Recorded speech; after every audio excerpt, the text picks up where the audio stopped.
extraordinaire, the gemologist. I should be reading something for fun or study, but no, instead I'm staring at this stack of boxes in front of me. Well, not really, not a big stack, 3 packages and a bag. The bag is things I bought recently at Dragon's Lair, which is the gaming store that I frequent. And I bought some stuff and that was in my box there, and I haven't taken a look at it really.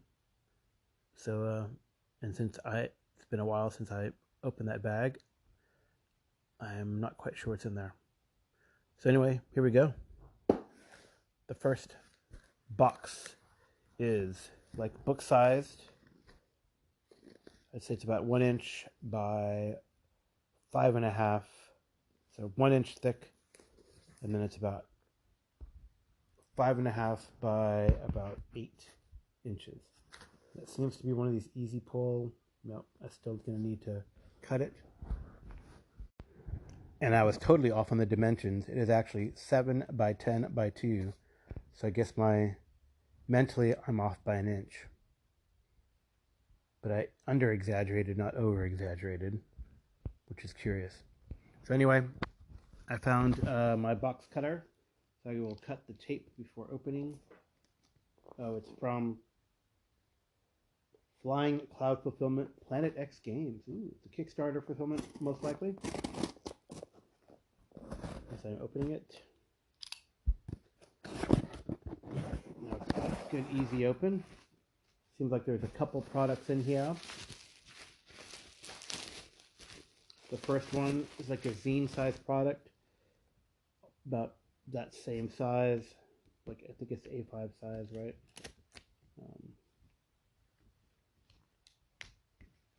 Yeah, A5 size, 5.5 feet, 5.5 inches wide by probably 8.5. And it's from the devious mind of Levi Combs and Planet X. It is a vulgar display of magic. And it's like a book of spells for DCC. Yeah. Cool. The set has, and it's kind of neat, like the pages 6 and 7 have more like a set list of all the different curses and spells that are in here. So we got, pretty cool. It's good art too. I really like the black and white art. It's very evocative of the different spells. There's probably a piece of art for every other spell, it seems like, which is kind of cool too. Pretty neat. And it's from various levels. I guess it looks like they're more. They are not for DCC, but for like an OSR type game, which is probably kind of cool. And they're in alphabetical order, which I appreciate. So, yeah, neat.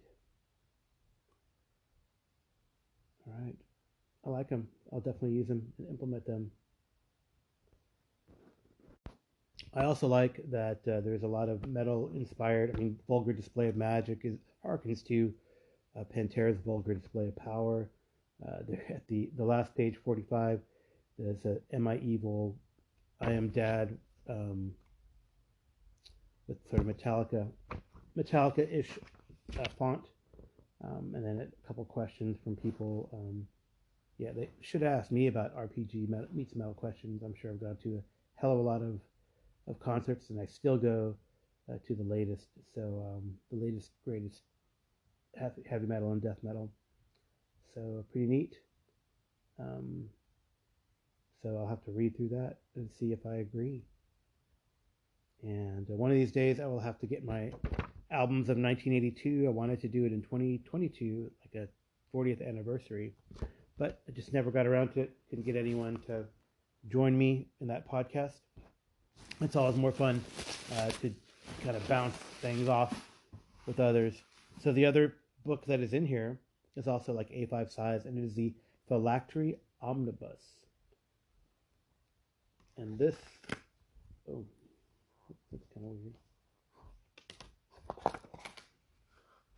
It looks like a lot of patches. That's kind of fun. Phylactery Omnibus is what, 260 pages of goodies for, oh, it's all the phylacteries put together, phylactery 1 through 4 put together in an omnibus, and it's a Kickstarter zine funded solely by OSR community, and there's a lot of different things, from magic items to advice on how to run games, to creatures. Kind of cool. Oh, there looks like there could be, yep, short little encounter adventure things as well. And it's all of phylactery. That's pretty cool. I like it. I like omnibuses and compilations, especially when I did not get into the original zines. And I love these little hex crawls that they have within here, which is kind of neat. So there you go. That's pretty cool. But there's a lot of stuff in the sketch at the end too. Sketches at the end, I like that. All the contributors and their little mini bios. So cover galleries, pretty cool. So nice kind of set of books, for my little zine-sized collection. And we'll go to the next one. Just picking up the stack. This is from Paizo. It's a tear envelope. And here we have, I'm stacking like the recycle stuff off to the side, the 7th Arch from the Gatewalkers Adventure Path. I am a Paizo original subscriber to the Adventure Path. I have all the Adventure Paths subscribed to, all the way from Rise of the Rune Lords way back in PFE days, and this is through the Arch. In an instant, thousands vanished. Those who returned came back with strange powers, but without their memories of that fateful night. Seeking answers, a player characters search the hallowed forest of the 7 Arches, finding paranoid townsfolk, violent druids, and an enigmatic boogeyman pulling the strings from the shadows. Can the party unravel the schemes of Kanipo the Slim? How does an ancient curse relate to their missing memories, and what awaits them beyond the 7th Arch? The Gatewalkers Adventure Path begins in the 7th Arch, a complete adventure for levels 1 through 4. So cool. It's a 3-parter. They're doing like 6-parters and then 3-parters. It's kind of neat. Oh, some cool handouts, I think. Looks like from journals in the inside covers, the front and back cover. And then there's a campaign introduction,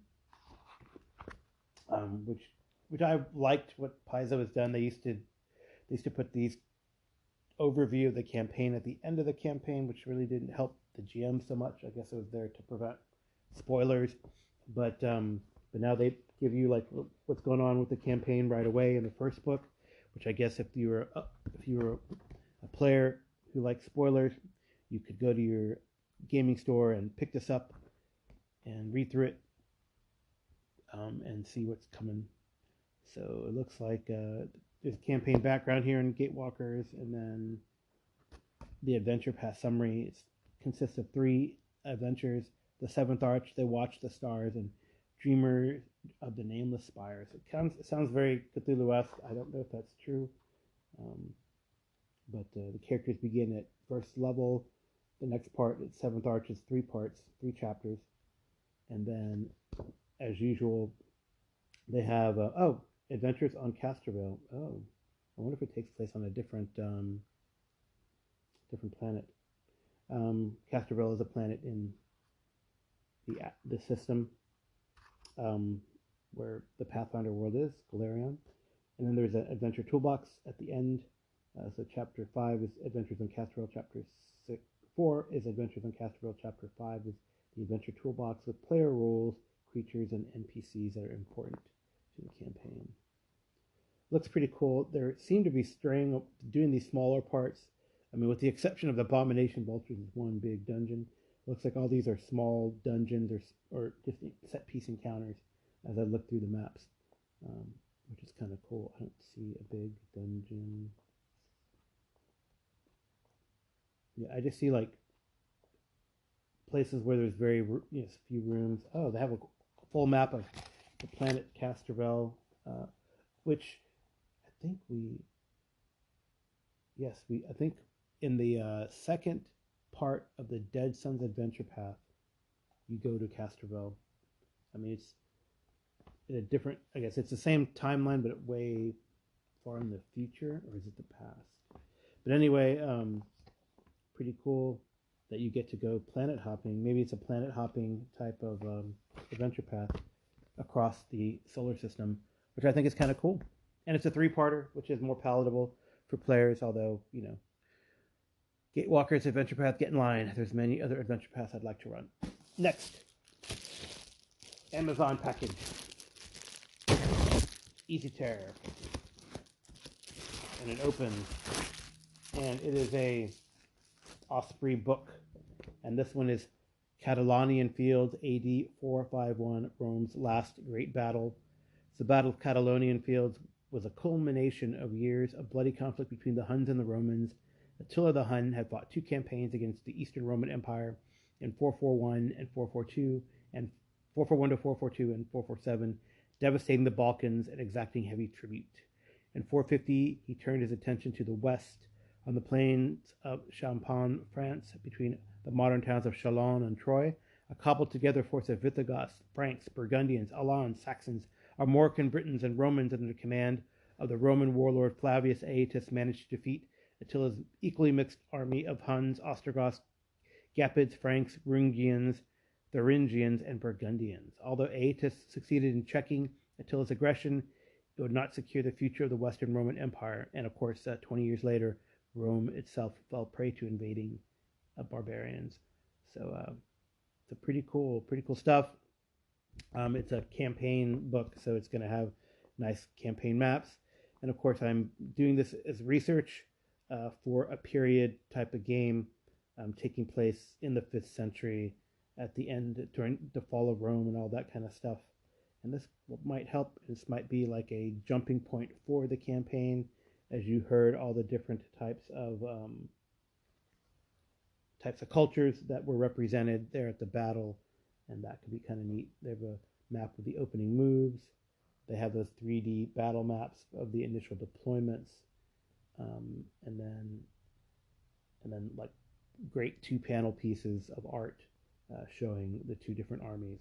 Which it's interesting. I was looking at this. The art suggests, and it's usually based on archaeology as well as written documents. The kit is very similar, right? It's not like the Huns are wearing leather and hides. I mean, they're using recurve bows from horseback, but they're wearing chain, and their helmets are very similar to what the kit of the sort of like a chain hauberk that the Roman, quote unquote, Roman army has, so which is pretty neat. So there's some variation, especially there's like some heavily armored, looks like heavily armored Visigoths, more like the kind of proto cataphracts, which is kind of neat. And they go through everything that's going on. Yep, not as many. I hopefully I've kind of flipped through it. Okay, there's multiple. Usually there's like 3 or 4 like 2-panel painting type things. A lot of photographs and archaeology, especially, and things that they have found. And of course the maps are kind of neat. They usually do it like in 2 or 3 moves, and so cool. So it looks really good. Something to read, to add to my pile of stuff I need to read. It goes in a different pile than the gaming stuff, though, which I guess is kind of cool. All right, now for the bag. What I got in the bag? All right, the first thing I'm pulling out is Operation Cold Iron for the G.I. Joe role-playing game. Cobra is added again in this adventure series for the G.I. Joe role-playing game. Operation Cold Iron presents a 4-part adventure that takes your characters up to 6th level. Your squad will face danger from the fiery deserts of Addis Ababa to the frozen plateaus of Siberia and beyond. The introductory adventure series can be used immediately after playing Snake Pit and or the Emerald Obulette introductory adventure, which is good because we had actually for my home group, when a person was out, so we made G.I. Joe characters and started running through the adventure in the main book, which is the Snake Pit,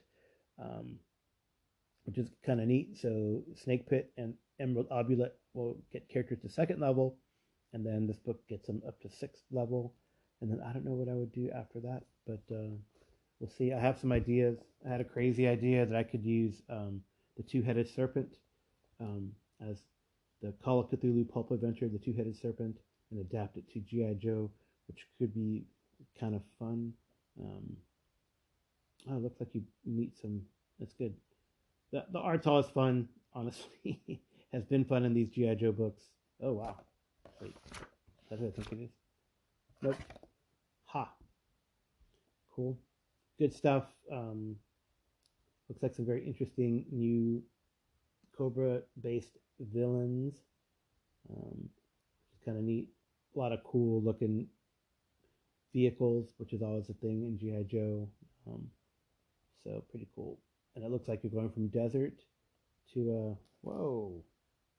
Looks like you're going from desert to Arctic type. And also, I do like what they've done is they kind of made some of the maps look like blueprints, which I think is kind of cool. So it looks like, let me see how many adventures is in here. I probably said at the back, but it is 4 missions, and then an appendix with a bunch of handouts, and non-player characters are all in one. So that's pretty neat. I think it's cool. Maybe we'll run it. Like someone said, oh, I guess we'll play this again in 6 months, but we'll see. I mean, you never know. I know so for our home group, we're running through the Warhammer Fantasy Enemy Within Adventure Path, and I feel like we're like probably 3/4 of the way done with Power Behind the Throne. They're really pushing. They're having a lot of fun in the campaign at the carnival. It's been on hiatus for a few weeks because one of the player characters has been unavailable, and there's a big PvP duel that he has to do with, that there has to occur between players as part of the events of the carnival. But they've been tracking down leads, and they have some ideas of what's going on. I think the next time we get together, we'll do this garden party that they got invited to because of the connections, and that should be kind of neat to finish that. But then on the alternate weeks, we're going to be doing like a short-ish campaign for Star Wars Age of Rebellion, and then I don't know what we'll do after that. Probably after that, depending on whether Warhammer or the other finishes first. We did do Death Watch, but it just didn't seem as, I think the holidays kind of messed it up, and one of the players, a different player than the one who has been missing recently, but a different player just couldn't make it, and that player was a driving force behind our Death Watch game. We could jump back to it, who knows? But then now we're like, Squirrel or new RPG, and we want to check it out. And we're all G.I. Joe fans. We were even talking about the G.I. Joe movie and like the plots of back in the day, and that's kind of what inspired me to think about using the Two-Headed Serpent for and adapting it to G.I. Joe, which could be kind of fun. All right, what's next in my bag here? Ooh, speaking of Warhammer, it is a new Up in Arms Warhammer Fantasy Roleplay book, and this has got discussion of the Cult of Myrmidia, soldiers of all stripes, a history of the role of mercenaries, knightly orders, expanded list of weapons and armor, which is kind of cool, and rules for taking cover within vehicles and buildings, and then also optional and additional rules for new approaches to critical injury, mounted combat, and then the uses of advantage pursuits and talents. And actually, they cleaned up the map of the Empire. There's a map of the Empire here, which looks very nice. I think it's the same as the map that I have that I kind of ordered. Very cool. The art is always very cool. new careers in here. So engineer, scholar, peddler, which could be camp follower. And then, under engineer, there's engineer, artillerist, scholar, and cartographer, cavalryman, knight. And then when you have under knight, there's there's the three knightly orders, and then different things for soldiers and warrior priests. So that's pretty cool. So you could do the optional role for that under academics, rangers, warriors, or if you roll that, I guess, in the main one, then you can either choose or roll, like for engineer, there's a 75% you're an engineer, but a 25% you're an artillerist. So, and then new skills. What does it say? There's a little box that says 10 skills. Okay, so the new careers in the Warhammer Fantasy Materials, interestingly, are 10 skills instead of 8. But you still only need 8 to advance, but you have options.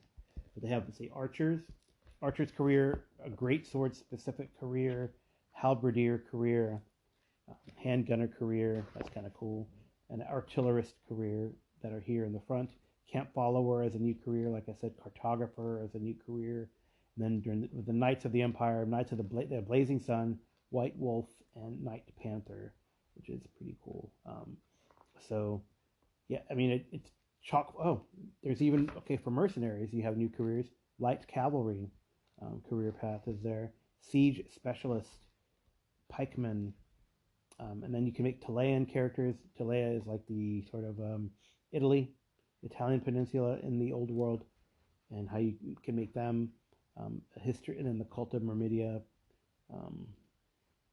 structures, and all that kind of stuff. So pretty cool. The alternative approaches I'll have to dive into more. But I should read through them. I bet you I'll probably implement some of these house rules. It seems like say for example, see the additional wound loss from critical damage. Something like that. Inflicting a critical hit on an opponent with 0 wounds. How to interpret that. There's more detailed head critical wounds. I guess these are all like, I wonder if these are expanded, which would be kind of neat. So leg, body, arm, head. So maybe they add a few things in to make it more interesting.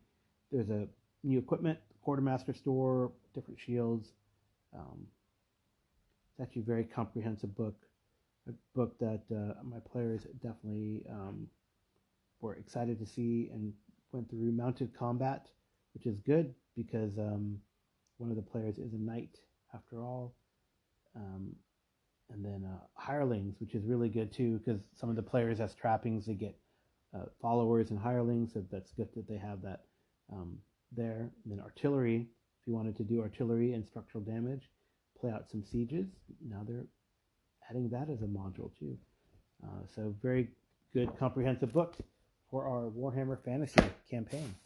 All right, last thing I promise is the Starfinder book, Drift Crisis. I think I've been behind on getting my Starfinder stuff because we haven't really been playing Starfinder, but this book is on the Drift Crisis and what has happened in their meta plot is this cosmic catastrophe, hyperspace is broken in a catastrophic instant, commonplace FTL travel made possible by the drift has failed, travelers vanish mid-flight, communications scramble, and the drift's progenitor, God Triune, falls silent.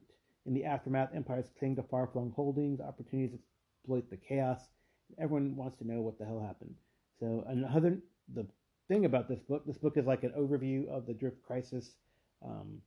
Gives you detailed adventure seeds, more than 100 new player options, deep dives into the effects, and a toolbox. So it's a pretty cool book. I think if I were to dive into Starfinder again, I guess I would implement the Drift Crisis. I guess I'm just trying to... I do like that there's a lot of fun new creatures. Here, I just kind of flipping through it. Some new creatures that'll probably be in the next Alien archive, and maybe they're involved in this crisis. It could be interesting. So, or they're creatures that kind of reside in the drift if you're stuck in the drift. So pretty cool. Different polities, different things. Adventure path and oh, they tell you like how to run the different adventure paths if you throw the drift crisis on top of them, which is kind of cool.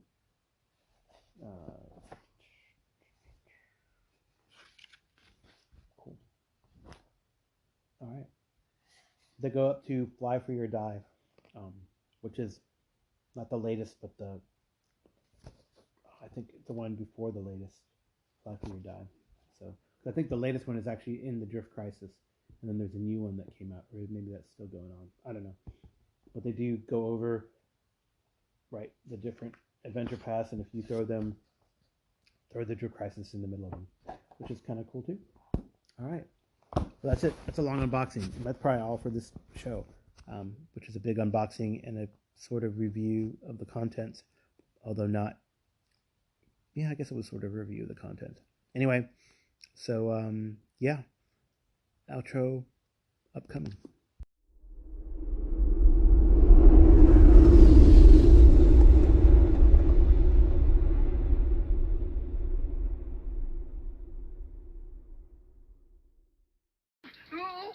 Remember, Sally, when I promised to kill you last? That's right, Major. You did. I lied. Box 1 of 5. It is from Paizo. It is one of those tear and open envelopes. And these run you 9 3/4 by 12. It's easy tear, in theory. Still is an easy tear. And inside, the winner is Gatewalkers number 2 of 3. They watched the stars. The player characters join forces with a young oracle whose destiny is inextricably bound to theirs to help fulfill her quest and find a living god and seal away an ancient evil. The party travels across frigid Northland's demon-ravaged wastes of Sarkoris and across harrowing waters where they must rely on their own wits, their new friends, and the stars above to guide them to safety. The Gatewalker's adventure path continues, and they watch the stars, a complete adventure for 4th to 8th level characters. I think I opened the first one of these in the first one of these in a bigger unboxing, and this is part 2. Looks pretty cool. Just as an overview here, you got to escape from somewhere. It looks like there's a map of a town with different sites. No big dungeons so far. Then you go into then it looks like a point crawl across the water. Another small dungeon, a boat. Looks like encounters. And then the last chapter here, events, it looks like. Some sites that look like there will be combats in, like little maps.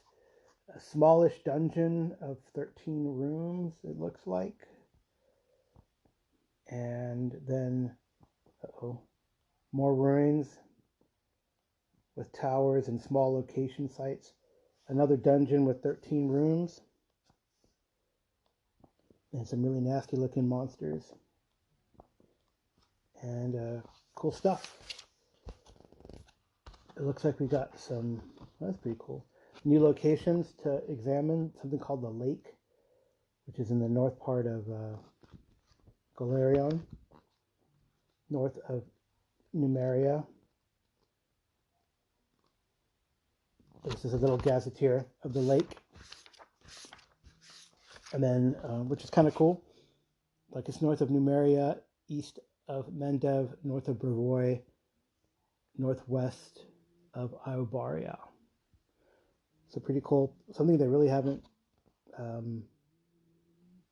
looked at before, I think. A location they haven't looked at before in the frozen north, really. They've done like one adventure path where you go across the North Pole, but that's from a different location. So this is pretty cool. Then they have the Adventurers Toolbox, which is new equipment, new spells, a new archetype, some monsters,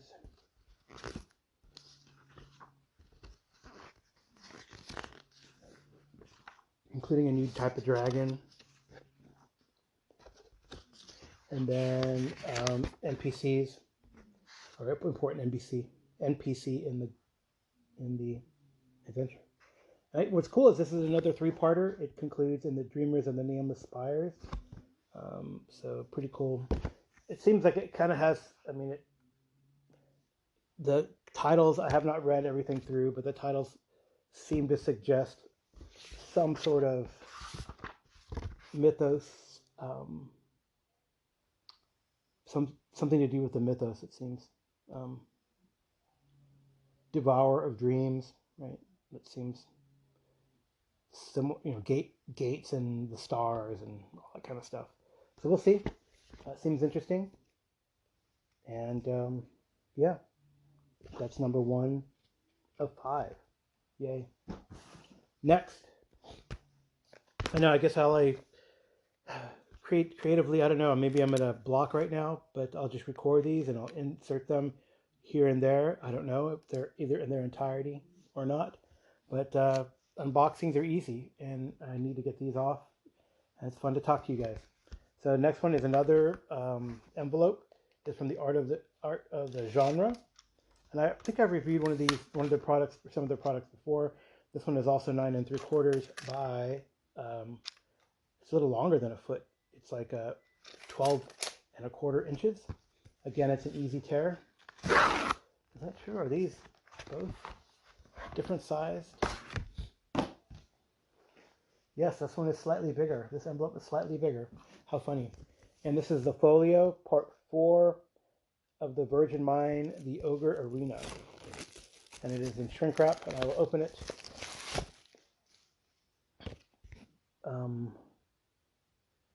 So I guess the Virgin Mine is like, so effectively it's like a mine that keeps you at a certain level. You can't use certain powers, I believe. If that's what I remember correctly from this. But the Ogre Arena seems to be a bit of a departure, and it's like a fight club. So, right, so here's what the Virgin Mine means to players. And the author says, okay, I'm going to be honest with you. As a DM, this entire series is meant to limit the use of magic, especially handicapping magic-using classes. However, this is a big however. There's a learning curve and mystery within that makes magic-using classes vital to the game. Players may and likely will complain. It is your responsibility to assuage their concerns by giving them hints that there can be something more. If you just break the norm of dungeon and try to utilize their creative minds within it. So I guess it's trying to emphasize problem solving and puzzles, as opposed to just kick down the doors and slay things, take names, and take their stuff, which might be interesting. The hit point limitations are also there. That's what I recall. They make the dungeon deadly for all characters, but allow you as a DM to maintain a campaign that doesn't quickly spiral out of control with leveling and the constant need for tougher monsters, which is why the author, Scott Taylor, designed it this way. So cool. Seems interesting. Fight clubs would be kind of fun, like an arena type of thing might be kind of cool. So we'll see how it goes. So what's interesting is all these adventures have both stats for like AD&D and for D&D 5e, and they have both, yes, like the sort of in this case there doesn't seem to be, unfortunately, like the blue background maps that you used to see in the old TSR modules, but it does have a flat black and white map and then a 3D map of this area. So compatible with Advanced Dungeons and Dragons and 5th edition D&D. Formats for 5 to 7 level characters, 5 to 7 characters of levels 4 to 5. All right? Yep. So kind of cool. Might be interesting. I don't know. I feel like I like these folio adventures and the black folio and all that, and it'd be great to get them to the table because people don't really know much about them. and there would be something like AD&D related that people, would not know or be able to read ahead of time, or maybe had played a long time ago, which is fine. I'm supposed to have, or maybe I already had it, I don't know, a whole conversation with Jason Connolly about this idea, and because he left a really cool message that I haven't put on my podcast yet, that will come maybe next week sometime. I have a queue. As it stands right now, I have a queue. I definitely have something for a mini review Monday that I got to finish. I have an interview to edit and clean up that I need to get out by Tuesday, February 21st. And then if we can get to it, if our schedules match, a conversation with Connerly. And that might have happened already. Depends on when this unboxing comes out. The next thing is an Amazon package. It's kind of heavy, actually. And it is 11 by 12.75 inches. And it is 3 inches wide, or thick, the box. It's a little beat up, the box. We actually got something else in this order for the home that was broken, so I hope this is in good shape. Amazon is totally about minimalist when it comes to packaging, and this book is surprisingly thick too. I have the PDF, but I didn't realize that this book was so big. And this is Flames of Freedom, a Grim and Perilous RPG powered by Zweihander. So it is the dawn of the American Revolution. Pause. Redo. It is the dawn of the American Revolutionary War of 1776. A tangled web of conspiracy spans North America. It is a war for survival. It does not matter your creed, color, or gender. All stand together. But as the revolution has begun, something far more mysterious stirs. Agents of the occult entreat both the Continental Army and Redcoats. Freemasons conspire in the city of brotherly love. Maryland is in the throes of a witch hunt by the Knights Templar. Reports of witches have been seen in the Great Dismal Swamp. Indigenous Sachem say devils walk among the living. Flesh-gobbling ghouls have been tunneling beneath Boston. The Pine Barrens of New Jersey are haunted by what the locals call the Leeds Devil. In this game, most people have to either choose to deny the supernatural or rationalize it away. A rare few accept it for what it is and act. You are among those heroes that are destined for greatness or death. The American Gothic horror game, so it's a descendant of Gothic horror. American Gothic includes most of what you need to play: Player's Handbook, Game Master Guide, Bestiary, Introductory Adventure, set in and around Boston. So pretty cool. I might refrain from... I'm playing in a game. It's an intermittent game run by Kevin Madison of Dungeons and Musings. And I hope that is not the... this is definitely worth looking in more detail. All the chapters are called articles instead, like the Articles of Confederation or the Bill of Rights or whatever. Basics, creating characters, the professions pamphlet. All the different professions are quite a few.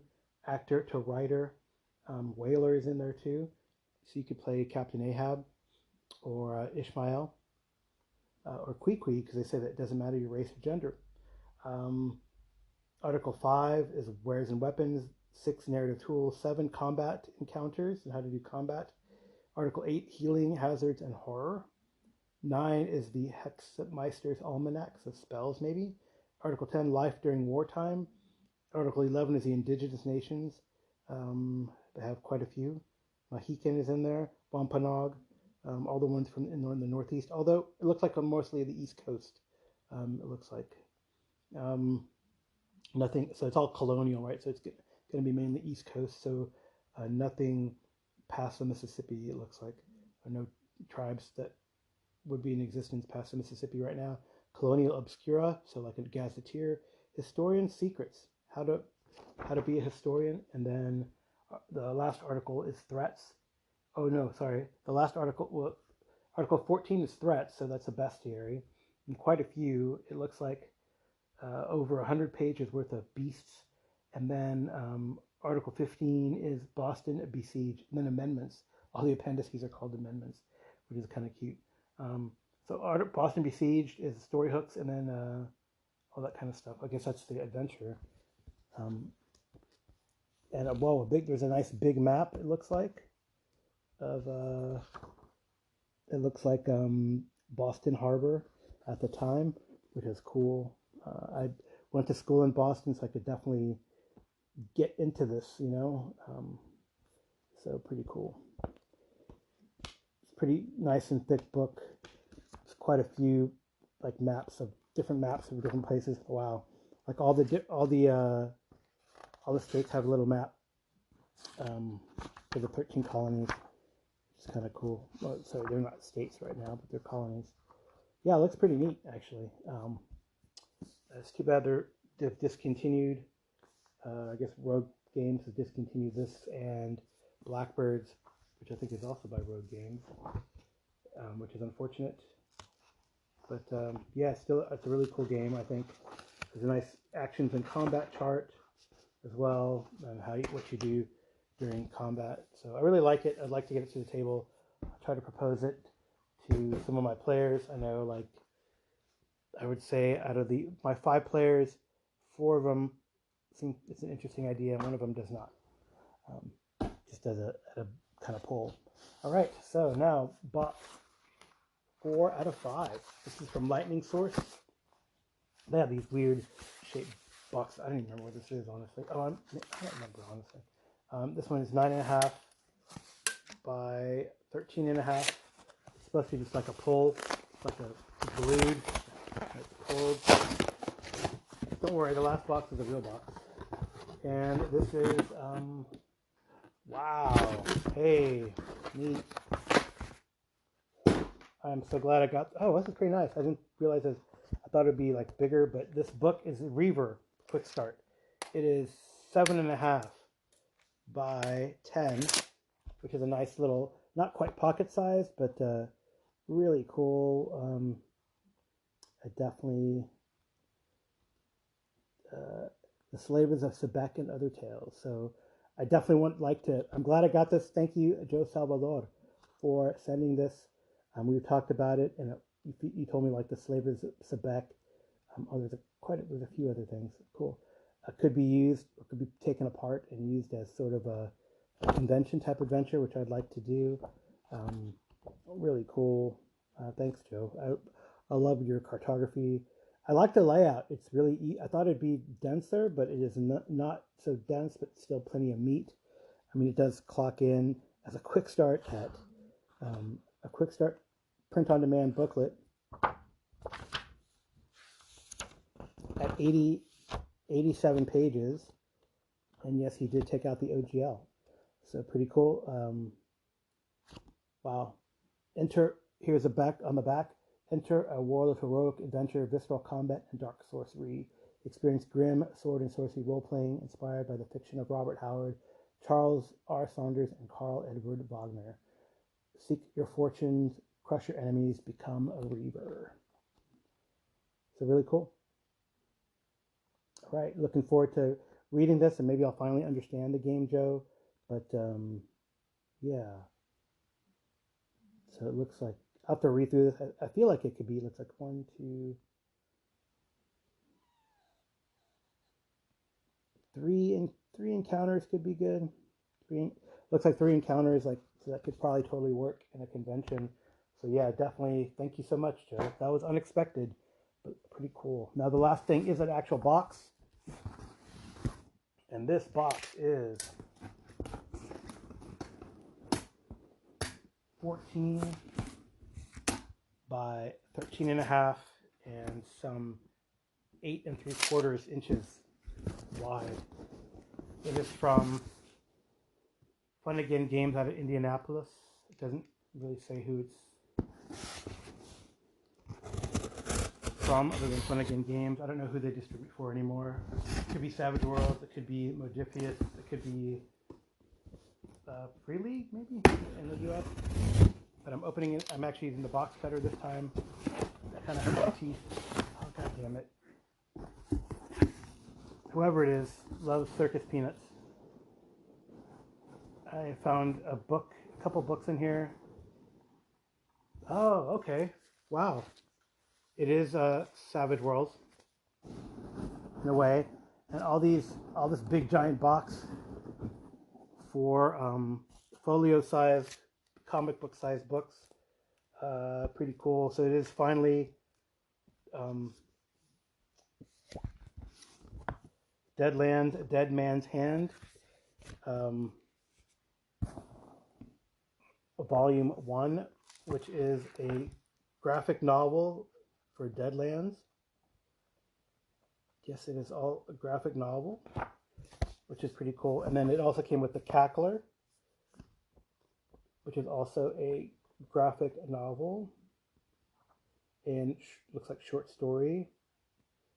So some short stories that are in here. Oh, they do have a rogues gallery with stats though, Slade stats for all the different monsters, which is kind of cool at the end of that, including one of the titular characters, Morgan Lash, in there.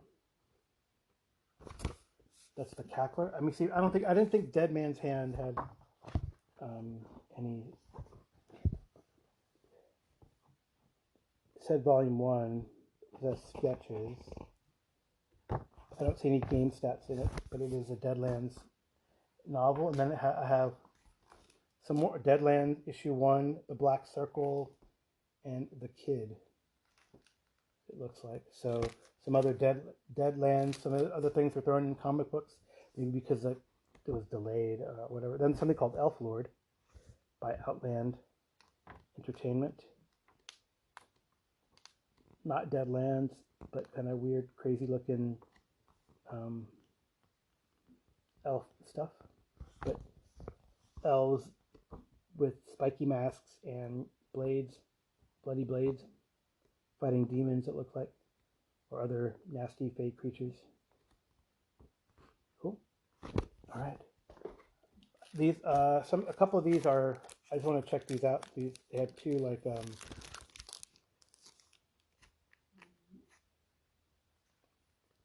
and the little smaller comic books that they gave that aren't. Oh, they have like some prints in there from Outrider Publications, like postcard, a little bit, some art, which I always appreciate. Maybe for NPCs they could show or to put around somewhere. I don't know where. My room, my big room. Sticker for Outrider Publications, and The Kid is also a short, very short comic book size about a Deadlands story. So once upon a time, this is The Kid issue 1. So I guess these are ongoing stories by this group who I guess has a license from the Deadlands folks, Outrider Publications. I don't really know much about them. That's The Kid. And then The Black Circle. Is that also a number 1? So The Kid was also a number 1. And this is The Rise of the Black Circle, also issue 1.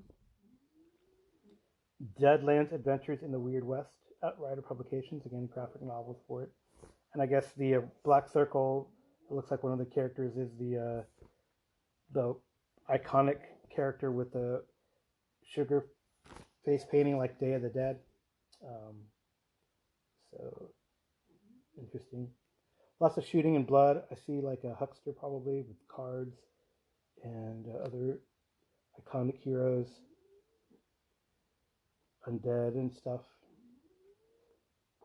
Interesting. I guess there are multiple issues of these things. I might have to track them down if the first ones are interesting. All right. Well, those are just comic books, not really gaming related. So, well, there you go. That's this other large unboxing coming at you. So try to put this back in its little, bag. It's kind of nice. I'm glad they provided bags with these comic books.